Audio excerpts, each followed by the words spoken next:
The talk today I gave was titled Anti-Oxidative Therapy and Anticoagulant Therapy, but I made it a little bit broader than that, so I gave a review on the different targets of therapy and where we stand now in the treatment of sickle cell disease. And basically what I was referring to is that there is not a magic bullet to treat patients with sickle cell disease, so probably we have to combine different modalities to stop the pathophysiological process in sickle cell disease, to stop the sickling and stop the organ damage, to give patients a better outcome in the long term.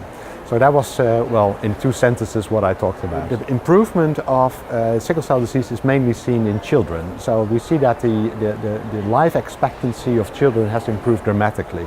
So patients that are born now with sickle cell disease, almost all will grow up until they get adult patients.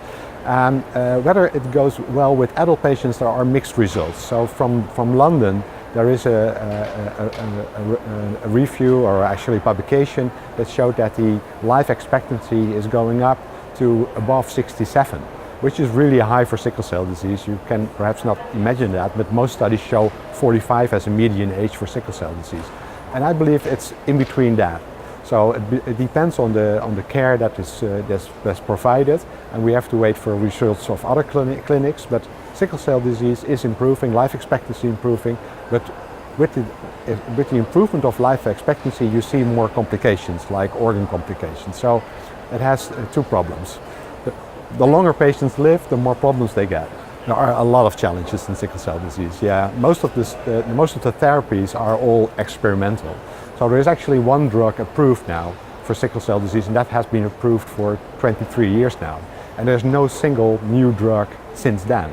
So, well, it would be a little bit strange to say that there is a great improvement in sickle cell disease, because there is not. There's an improvement in attention, there's improvement in research, there's improvement in care of patients, but there is not an improvement in therapies. But there are therapies coming now, and we are very hopeful. So what we see now in sickle cell disease is that large companies are interested in sickle cell disease. They are developing new drugs. Nationwide and worldwide, more patients are doing research on sickle cell disease, but still there is an enormous amount of work to do.